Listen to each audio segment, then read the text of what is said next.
अस्सलाम वालेकुम व्यूअर्स, मैं हूं हम्माद हुसैन और आप तमाम लोग देख रहे हैं Hammad Hussain .official YouTube channel. मेरे इस यूट्यूब चैनल पर आप तमाम लोगों को खुश आमदीद। व्यूअर्स, आज एक ऐसा टॉपिक आप लोगों के लिए लेकर आया हूं जिसका मैं ये समझता हूं कि आज के इस दौर में इस चीज़ की बहुत ज़्यादा ज़रूरत है। व्यूअर्स, टॉपिक को शुरू करने से पहले मैं आपको एक चीज़ बताता चलूँ। मेरे एक बहुत प्यारे दोस्त हैं, कॉलम निगार भी हैं, नाज़गो शायर भी हैं, जनाब साहिबजादा हुज़ैफा अशरफ नौशाही साहब। आपने कैंपेन शुरू की है, एक सिलसिला शुरू किया है जिसका नाम है डिप्रेशन फ्री कैंपेन। और मजे की बात यह है कि आज जिस टॉपिक पर मैं आप लोगों के साथ बातचीत करने के लिए जा रहा हूं उसका नाम भी क्या है, डिप्रेशन। मुझे खुशी इस चीज की है कि मैं भी इस कैंपेन का हिस्सा बनने के लिए जा रहा हूं। व्यूअर्स, चलिए बढ़ते हैं टॉपिक की तरफ। What is depression? डिप्रेशन क्या है? व्यूअर्स, जब हम वर्ड डिप्रेशन सुनते हैं या कहीं पढ़ते हैं तो हमारे जहन में इसके बहुत ज्यादा मानी जो है वो पैदा हो जाते हैं। मिसाल के तौर पर जहनी दबाव या जहन का काबू में ना रहना, बेचैनी, बेसुकूनी, या अगर ज़्यादा से ज़्यादा हम लोग ये भी कह सकते हैं कि मुसलसल किसी एक नुक्ता नज़र को देख लेना और सिर्फ उसी के बारे में सोचना और मज़ीद से मज़ीद तर सोचते रहना। अच्छा व्यूअर्स, हमारे माशरे में एक बहुत बड़ी बीमारी डिप्रेशन पैदा हो गई है। इसकी वजह क्या है?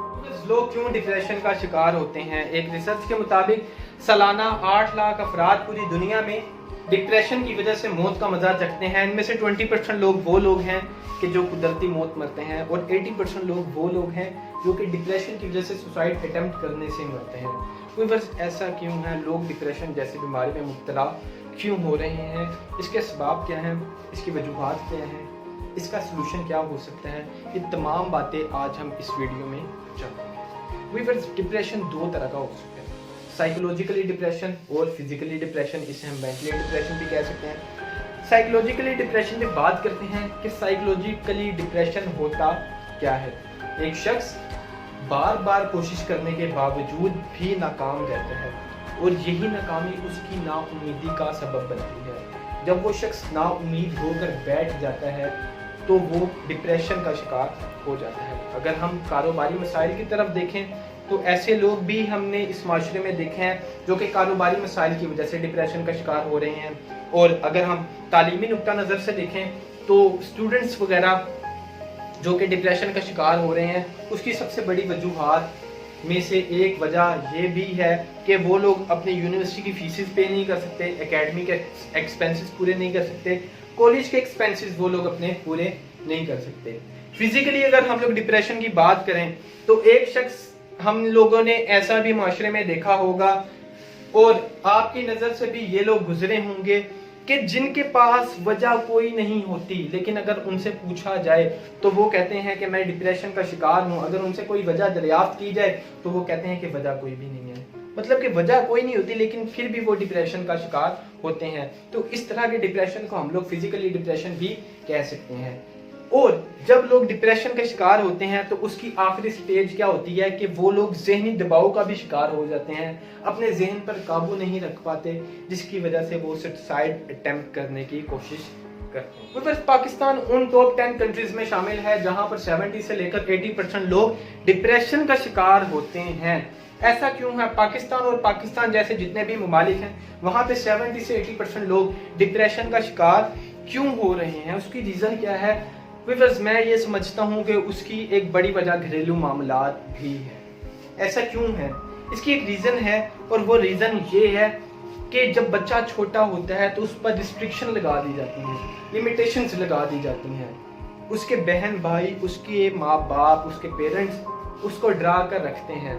जब वो बच्चा बड़ा हो जाता है वो अपने सीक्रेट्स, अपने प्रॉब्लम्स, अपने तमाम मसाइल अपने माँ बाप के साथ, अपने बहन भाइयों के साथ डिस्कस करना चाहता है लेकिन वो नहीं कर पाता, क्योंकि जो रिस्ट्रिक्शन बचपन में उस पर लागू कर दी जाती हैं वो अभी भी उन्हें ही फॉलो कर रहा होता है। फिर हमारे माशरे में कुछ ऐसे लोग भी हैं जो कि खुद से बहुत सी चीज़ें एक्सपेक्ट कर रहे होते हैं लेकिन वो इन चीज़ों को हासिल नहीं कर पाते।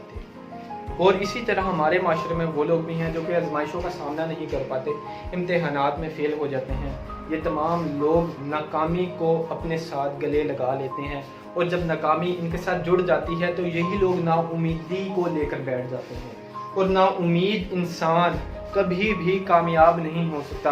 व्यूअर्स, अब इस सारी सिचुएशन में हम सब लोगों का क्या फ़र्ज है? ہمارا فرض یہ ہے کہ ہم اپنے آس پاس کے سرکل میں، اپنے فرینڈس میں، اپنی فیملی میں، اپنے دوستوں میں ان لوگوں کو تلاش کریں جو ڈپریشن کا شکار ہے۔ اب یہاں پہ ایک سوال یہ بھی اٹھتا ہے کہ ہم لوگ ایسے لوگوں کو کیسے تلاش کر سکیں گے کہ جو ڈپریشن کا شکار ہے؟ وہ ادھر بہت ہی آسان طریقہ ہے۔ ڈپریس بندہ ہمیشہ خاموش رہتا ہے، چپ رہتا ہے، وہ زیادہ کسی سے بات چیت نہیں کرتا۔ اگر گھر میں کبھی کوئی خوشی کا موقع ہو تب بھی وہ اپنے غموں کو ساتھ لے کر ان میں ہی گم رہتا ہے۔ اس کی اپنی ایک علیحدہ دنیا ہوتی ہے، وہ اپنی دنیا میں مگن رہتا ہے۔ اب ہمیں چاہیے کہ ہم اپنے آس پاس کے سرکل میں، اپنے دوستوں میں، اپنے رشتہ داروں میں ایسے لوگوں کو تلاش کریں کہ جو ڈپریشن کا شکار ہیں۔ تلاش کرنے کے بعد ان سے دوستی کریں، ان سے پوچھیں انہیں کیا مسائل ہیں، ان کی پرابلم پوچھیں۔ پرابلم پوچھنے کے بعد ہمیں چاہیے ہم ان کی مدد کریں۔ اس سے ہوگا کیا؟ ہم لوگ ایسا کام کرنے سے انسانیت کو پروموٹ کریں گے، مسلمان ہونے کا حق ادا کریں۔ اگر آپ کسی کو موٹیویٹ نہیں کر سکتے تو آپ کو یہ حق بھی حاصل نہیں ہے کہ آپ اسے ڈی موٹیویٹ کریں۔ اللہ کی رضا کے لیے، اللہ کی خوشنودی حاصل کرنے کے لیے آپ ہماری اس کمپین کا حصہ بنیں۔ انشاءاللہ بہت جلد اگلی ویڈیو کے ساتھ آپ لوگوں کے درمیان حاضر ہوں گا۔ تب تک کے لیے اللہ حافظ۔ اپنا خیال رکھیں اور اپنے سے زیادہ دوسروں کا خیال رکھیں۔ فی امان اللہ۔